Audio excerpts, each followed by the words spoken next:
Well, gentlemen, we're back again with lecture number 3 of our electric motor design course. And with this lecture, we're going to study control strategies for our 3 machine types. Now, the purpose of this study is not to teach you how to design the controls, the inverters for these machines, but the purpose of this analysis in this lecture is to basically study the characteristics of each of the machines and what effects on the ultimate performance do the characteristics of each machine have in terms of torque versus speed as to how it is driven by some inverter. For example, a very well-known inverter company in this world by the name of Yaskawa has a very high performance line of drives that they produce, and this is a piece of their advertising. And what's interesting about this is that this same inverter, and by the way, the presentation of this slide adds credence or proof to the whole idea of this lecture series that these 3 motor types that we're studying use one stator that are driven by the same inverter, because here's an example of an inverter that can be used for all 3 of those machines. It's based on current vector control technology, Q and D axis current control, and it will drive an AC induction machine. It'll drive a brushless machine, either a surface PM or an internal PM. It will give you just simple constant volts to hertz control, open loop, or it'll give you flux vector control, closed or open loop. So this is a product that can be used for all 3 of our motor types. The only difference being is in the software. Now, first of all, I want to quickly review the torque speed curves. This is a torque speed curve of a BL DC motor, a brushless DC motor, but it's also the same shaped curve as a shunt or a permanent magnet DC commutated motor. And so what we have at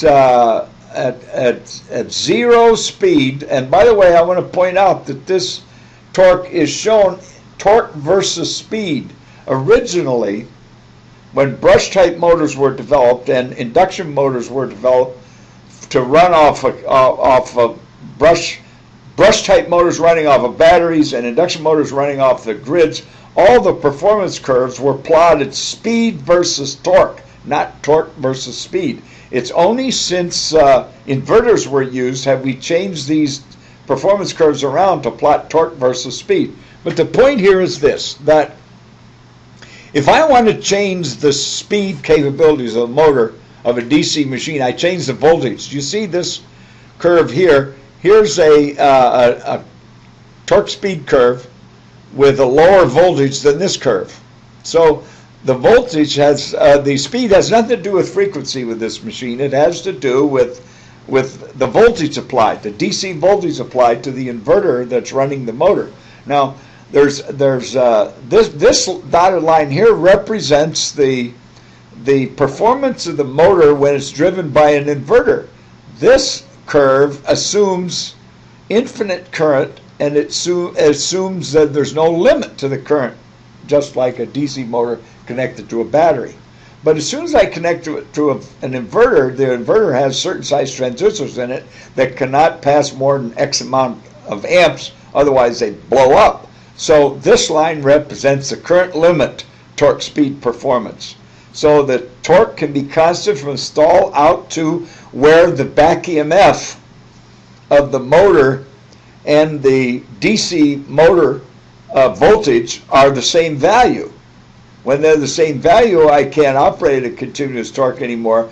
My performance is limited by the back EMF, so that the torque speed curve actually goes down to 0. So if I take the DC voltage and divide it by the phase resistance, I get a current, I multiply it times the torque constant, and that's the stall torque, the locked rotor torque.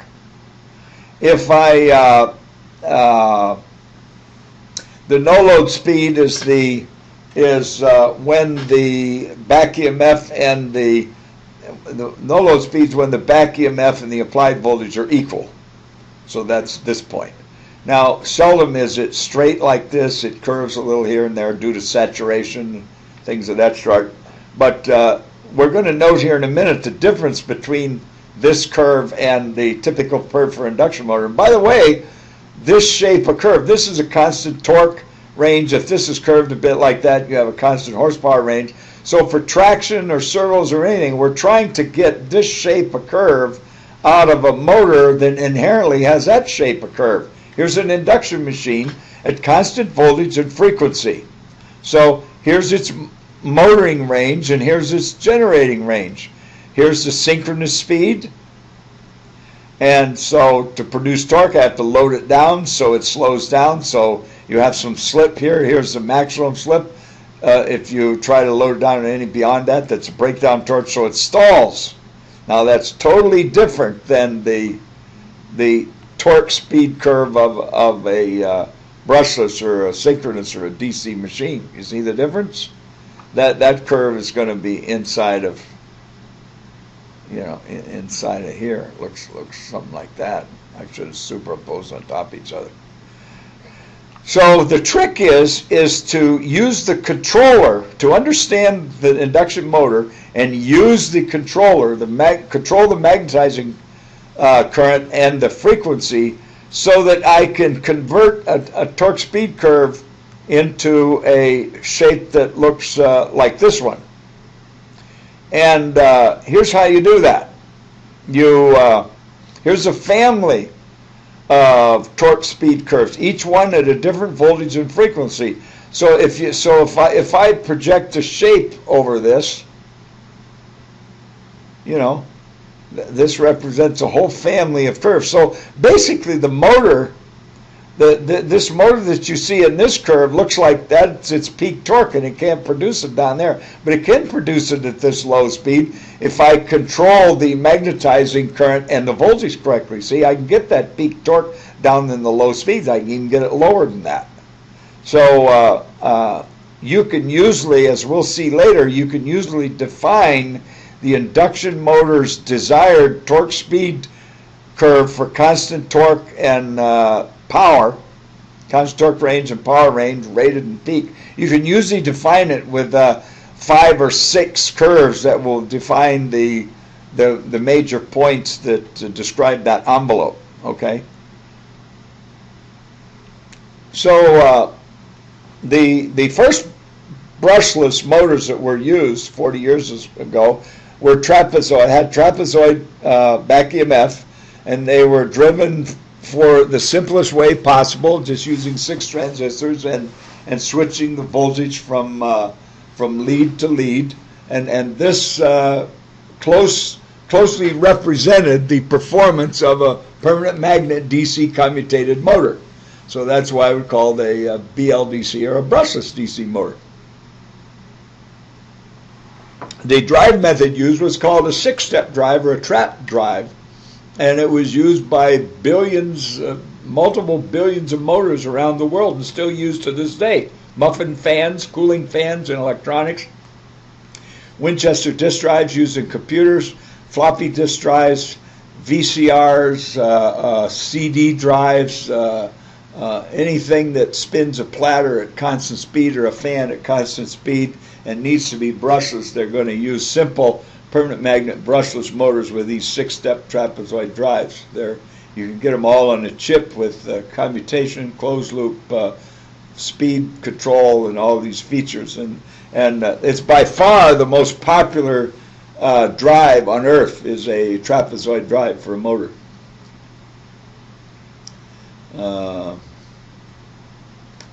Historically, the second most popular drive for motors has probably been the hysteresis sine drive, a sine drive that applies sinusoidal currents, and it does this with PWM of method of chopping or turning the voltage on and off within a hysteresis band through a reference shape of a sine wave shape. But the importance and difference between these two we're going to look at in a minute. It has to do with not the shape, but the commutation, how it's commutated. That's what is most significant about the difference between a sine drive and a trapezoid drive. And whether the back EMF is trapezoid or sine is not near as important as the commutation, whether the phases are commutated for 120 degrees or 180 degrees. Which means whether you're using 2/3 of the copper or all the copper. Now, for the highest performance machines, the most recent drives are these D and Q axis current flux sine vector drives. They pretty much replace hysteresis sine drives, and they absolutely dominate the vehicle electric traction business and servo systems in industrial applications and most everywhere. They used to be very expensive, but they're not anymore. That discussion, the pros and cons, is not part of this lecture series. What we want to do is understand the performance effects of the motor and how we need to recognize those in such a way that we can design the machines and get the right number of turns and the right amount of flux for the least amount of lost energy.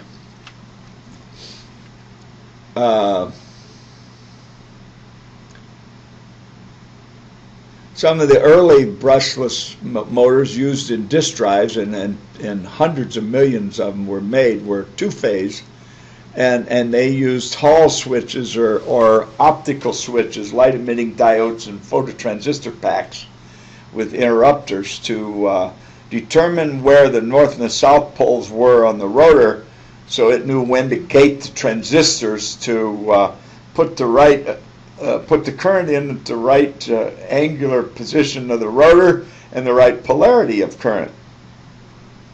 And three-phase machines have become the most popular versions of those. I guess three-phase is always going to be the most popular, even though 6 and 9 phases are sometimes used. You just have multiple three-phase circuits, and I've heard drive people argue that in a large machine, the transistor packs, the cost of transistor packs is based on the volume that are sold. So you're going to sell a lot more 100 amp transistor packs at 600 volts than you will 300 amp transistor packs. So it's probably cheaper to use 300 amp transistor packs than one 600 amp or one 300 amp, excuse me. So you could wind a machine with three three-phase circuits or two three-phase circuits and use a separate transistor pack module for each one, IGBT bridge for each one, and save money. You would also have to have more connections, but your wire size would be smaller in the machine. That's a good thing. And you'd have your heat in the transistor pack spread over a larger surface area for thermal diffusion of the losses with 2 or 3 packs instead of 1. The principal power converter topologies are then 6-step control with 120 electrical degree commutation with only 2 phases on at a time, or the other one is hysteresis current control with 180 degree electrical commutation. That means all 3 phases are on all the time. And then the D and Q axis current sine control has the same 180 degree electrical commutation. The motor doesn't know the difference between choice 2 and 3. It notices a big difference between 1, 2, and 3, but no difference between 2 and 3. As far as the motor is concerned, 2 and 3 are the same, but number 1 is totally different. In all cases, the currents are really limited by chopping or controlling the voltage. You can't directly control current. You control voltage to control current. This chopping, the number of times you chop determines what the current profile looks like. So a low PWM frequency results in a lousy current wave shape. It's got a lot of noise on it, and that puts heating and harmonics in the motor as well as losses in the transistors. A high PWM frequency gives you a beautiful current wave shape. The motor loves that, but that results in higher switching losses for the transistors. So motors would like to have a perfect sine wave, so we have to compromise. And here's a picture that shows us an ideal perfect sinusoidal current over trapezoidal. Excuse me, not current, back EMF. This is back EMF. A trapezoidal back EMF is dotted versus a sine back EMF. Now, it's not easy to design and build a motor that gives you either one of these. Most motors are somewhere in between these two.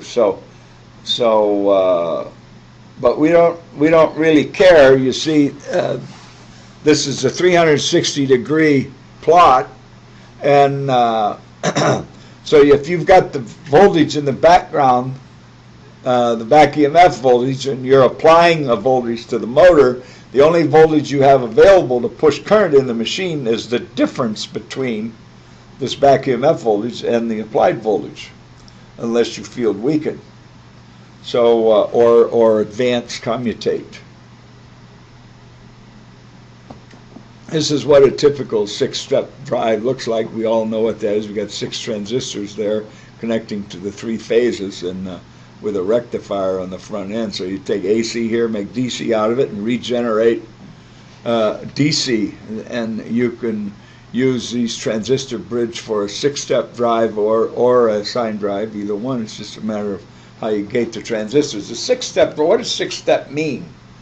Well, some AC inverter guys think of 6-step as 6 steps to simulate a sine wave. That's not what we're talking about here. We're talking about the 6 commutation steps. So that if I have 3 lead wires to the motor connected in a Y configuration, if I gate transistors to connect the voltage across these 2 terminals. Well, let's start here. I'll gate the transistors to have current flow across these 2 terminals. So there's step 1. I leave this transistor on and turn that one off, turn this one on, and the current continues to flow the same direction through that phase, but instead of going out through this phase, it goes through that phase. So that's step 2, then step 3, then step 4, then step 5, then step 6. So those are your 6 steps of commutation, and you can see those steps as they're gated here.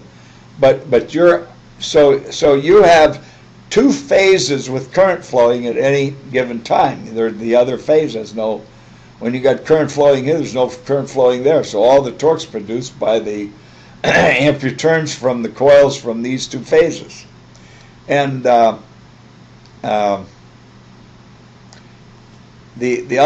other problem with this is that you're only on for 2/3 of the time. These transistors are only causing current to flow through these 2 phases 2/3 of the time. So you're using 2/3 of the copper, and you're only commutating. You're utilizing that copper 2/3 of the time. And so if your back EMF and your wave shapes don't match quite well, you're going to get a lot of torque ripple with this kind of a machine.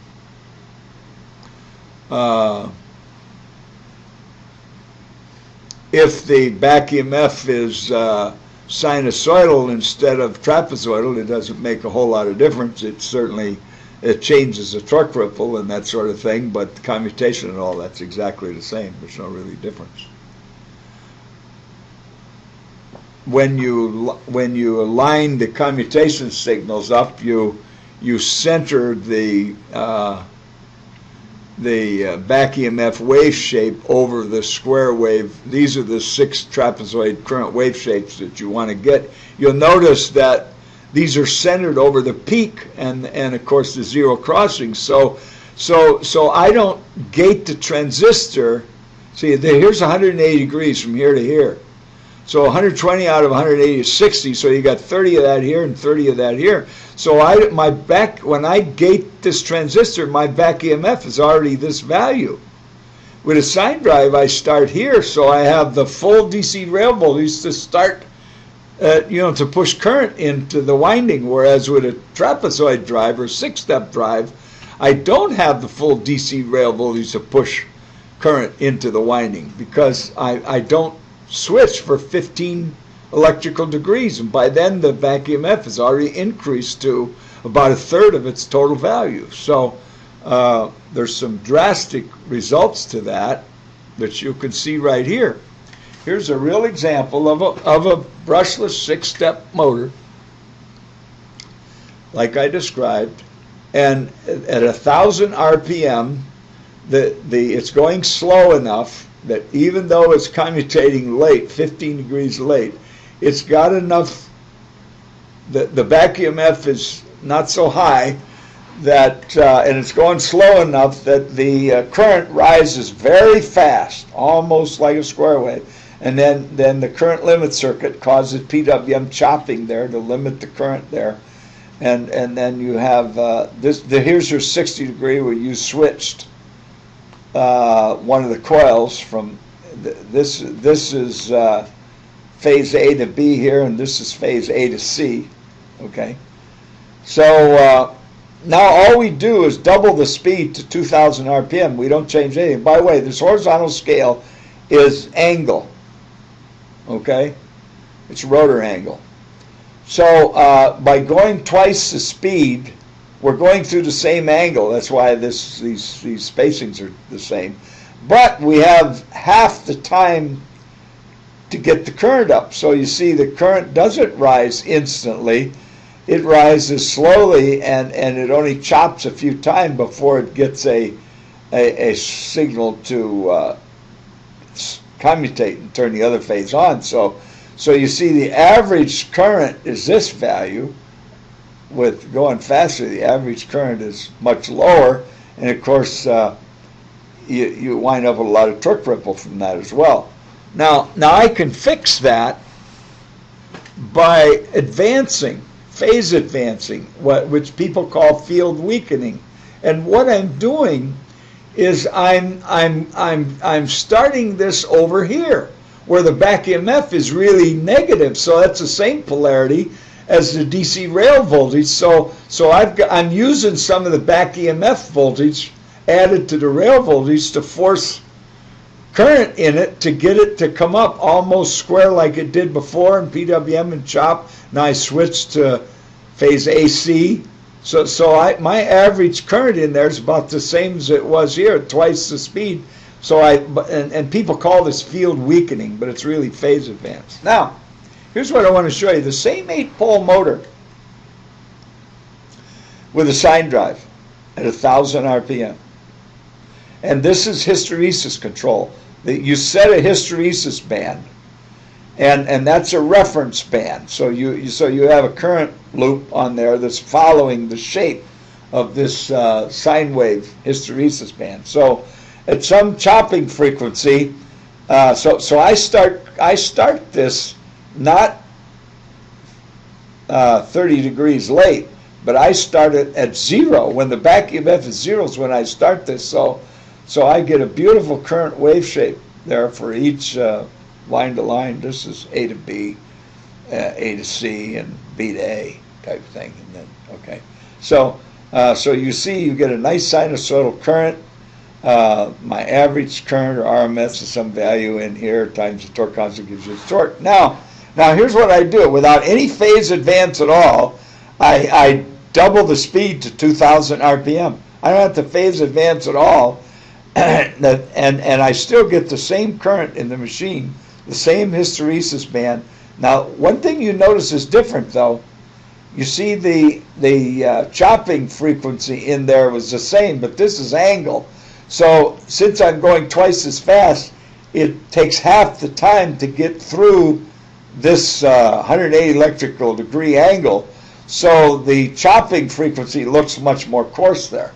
Now if I keep going faster, it'll look even worse, and it'll start to distort, and I'll show you a picture of that later.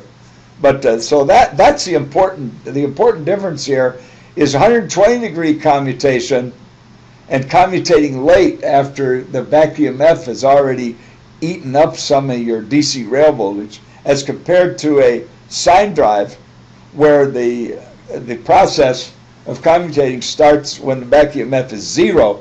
So I can produce torque at a higher speed with no field weakening or phase advance with a sine drive on the exact same motor as a brush or as a 6-step. That's the important news here. And here's another picture of the same thing. This shows you what the torque looks like. See, if I've got a 6-step drive here, and my current is square wave like that, that's what my torque looks like. If my back EMF is sinusoidal and my current is square, so this is what my torque per phase looks like. After it's commutated, the torque looks like this. Whereas if I have a sinusoidal current and a sinusoidal back EMF, this is what my torque looks like, and commutated, it's very low torque ripple. So that shows you the reason why people like to have, with a sinusoidal drive, they want to have a sinusoidal back EMF.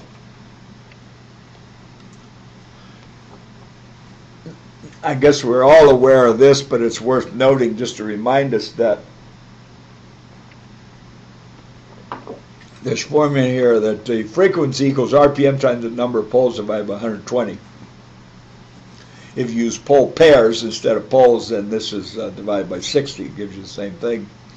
And this is used to determine what the PWM frequency should be. So, and I've talked to a lot of drive guys, and to have a decent sinusoidal current, you need to have about 20 PWM chops per sine wave. That means 5, 10, 15, 20. You got it. 5, 10, 15, 20. So so if you find out what the fundamental commutation frequency is, and divide it by 20, that's your PWM frequency. So we're going to find that when we start a motor design, the very first thing I ask or want to find out and make sure that it's in the spec is what's the maximum chopping frequency that the inverter designer can handle with losses. What does his budget and his technology allow? I talked to some guys and they have no problem with 40 kilohertz. I've even know guys that say they have no problem with 100, but other people, a lot of things you see out there are limited to 8, 9, 10 kilohertz PWM frequency. That's all they want to deal with the losses in the transistors for. So that's very important for the highest torque density results from a high number of poles. That's just flat out true. High torque density means high number of poles, or a high number of poles gives you a high torque density. That's a better way of saying it. So consequently then, I always want to know what's the maximum PWM frequency we can live with on this project, and from that and this page right here, I determine what's the maximum number of poles I can use, and then I try to push for that number of poles in the design. This shows you another picture of what hysteresis control looks like. This is a slide that Tim Miller made that shows it nice and neatly.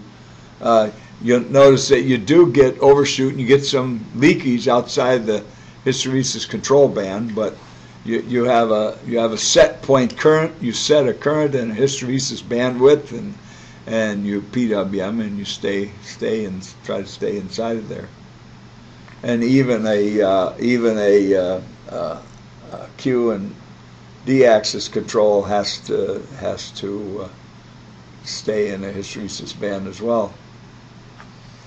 Now, field-oriented control, flux vector control, all kinds of terms for the same thing here.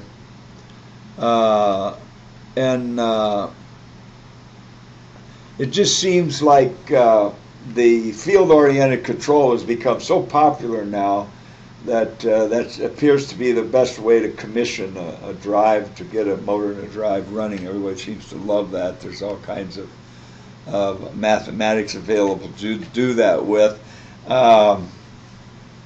So but the motor has three phases, but you can't.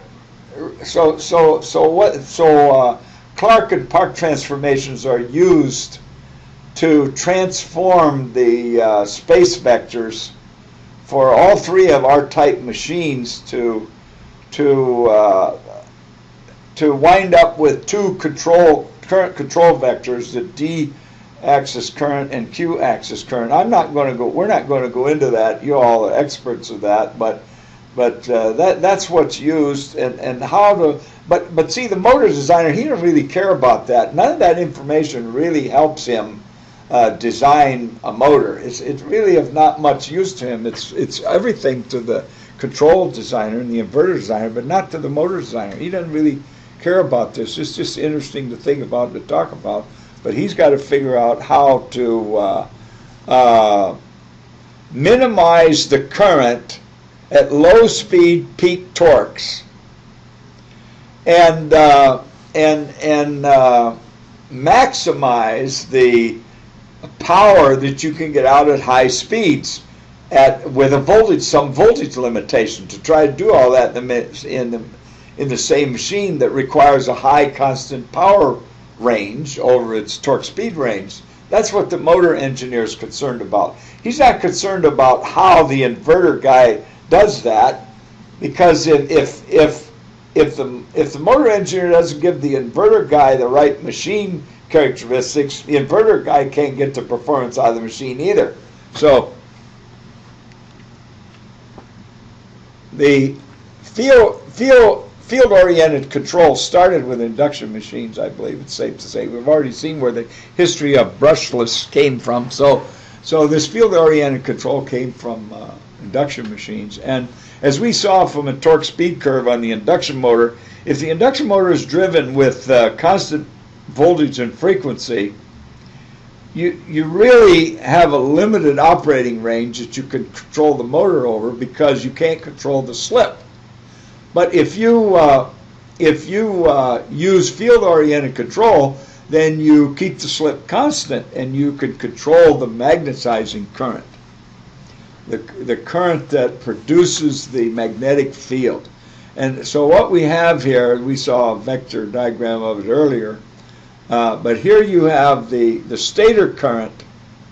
Here's our stator current, and that's divided up into two current vectors. The Q-axis current produces the torque in the machine, but the D-axis current magnetizes the circuit. It does what the magnets do. It provides the field that the magnets do. So if with constant speed and frequency, this magnetizing current is controlled by the slip, and the slip is controlled by the load.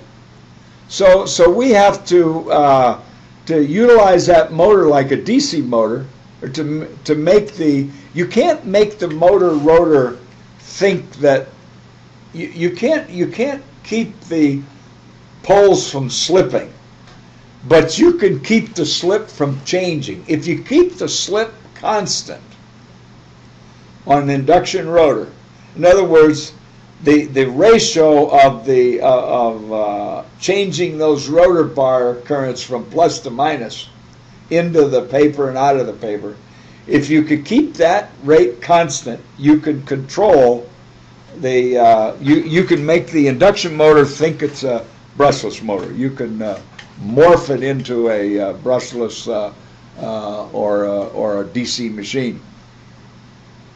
And that's really what field-oriented control. So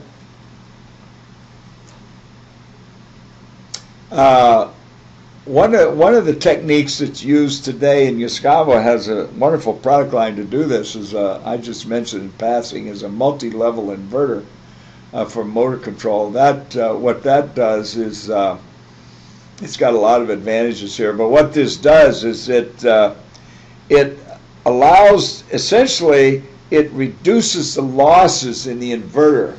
That's its main feature. The motor sees a very nice sinusoidal current wave shape because it sees lots of chops in that hysteresis bandwidth, lots of chops with not much excursion from hysteresis band pretty small, can be pretty small, and you see lots of chops, which normally would cause a lot of losses in the transistors, but those losses are mitigated by using multiple bridges of IGBT switches or FETs, and so each bridge controls part of the sine wave, and here's a schematic showing a 3-level inverter. I'm not going to describe how it works, but basically it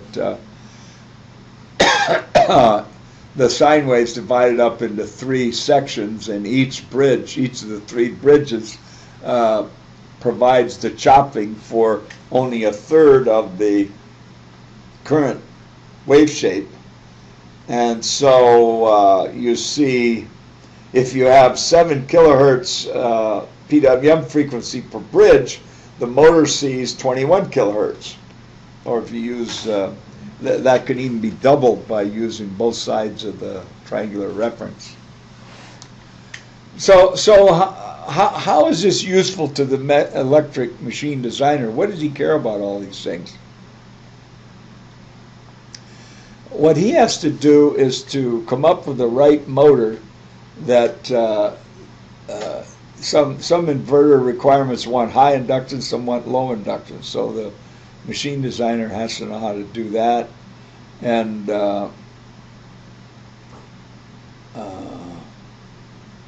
then the other thing that the machine designer has to be concerned about is if you're going to use one of these machines as a generator. Now it gets really tricky because when the inverter designer models a generator, he models it as a black box in Simulink under ideal conditions, but a lot of generators don't operate that way, particularly ones that have poor linearity or suffer from effects of saturation or armature reaction or things like that. Because any generator, as you load it down, as you apply loads to it and cause current to flow, that changes the flux linkage. Remember, all these machines do their thing due to the flux linkage between the rotor and the stator.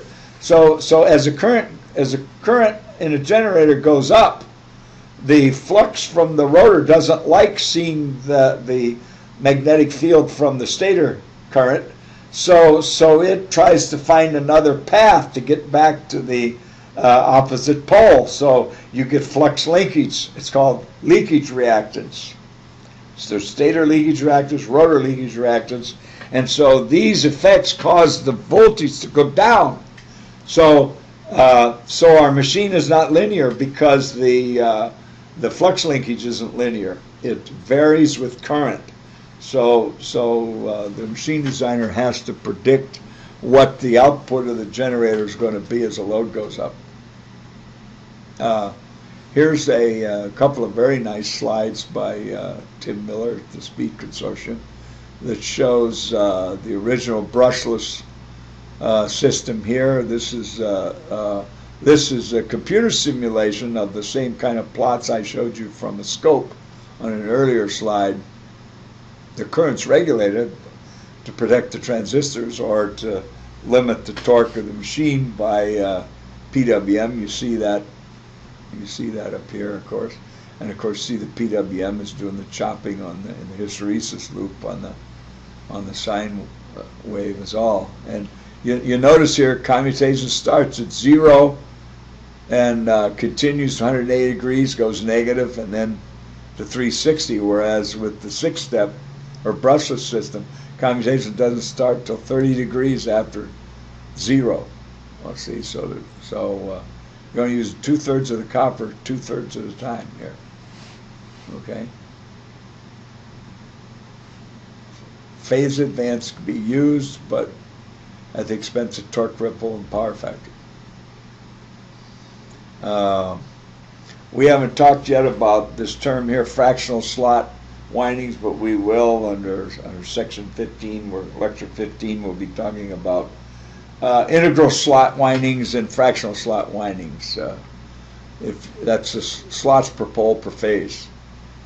By the way, it doesn't matter between, that has nothing to do with how it's driven. You can use, well, I won't say it has nothing to do with it, but you don't pick a number of slots per pole per phase based on how it's going to be driven. You don't do it that way because these back EMFs are independent of the number of slots per pole per phase, usually.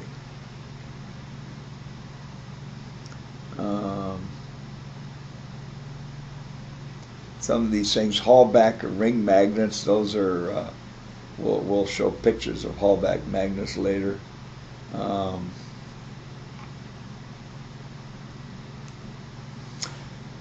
Here's another example of that came from the Speed Lab. There's another example of a sine machine even that you had to phase advance like the brushless. This is a 1,000 RPM, very low voltage, 24 volt DC rail going to the motor, and what happened here is at 1,000 RPM, there's plenty of voltage to generate our sinusoidal currents, but just going from 1,000 RPM to 1,300 RPM, and now we're saturating and we cannot get nice sinusoidal currents in the machine. But if we phase advance or field weaken 60 degrees, why that cleans this right up, and we're getting the same torque out at the same 1,300 feet. See, this is not a plotted torque, this is a plotted current, but remember it's a PM machine, so when you look at current, you're looking at torque. So at 1,300 RPM with the same, with no advance or no field weakening, since your average current went down, that means your average torque went down, okay? And so we phase advance or field weaken, and so we're back up to the same current that we were here, so that means we're back up to the same torque. Now this is the final slide here. A lot of inverter guys will analyze their sine drive and motor capabilities by using these circle diagrams. There's all different variations of these circle diagrams, that where you plot a voltage limit circle and a current limit circle, and this is gamma here, and so from this you can plot a trajectory of what the maximum power you can get out of this machine and inverter combination here. Salient pole machines, these shapes become elliptical, they're not round anymore. But motor guys don't, this isn't relevant to design a machine, this is important for the controller inverter guys. So that concludes this lecture. Thank you very much.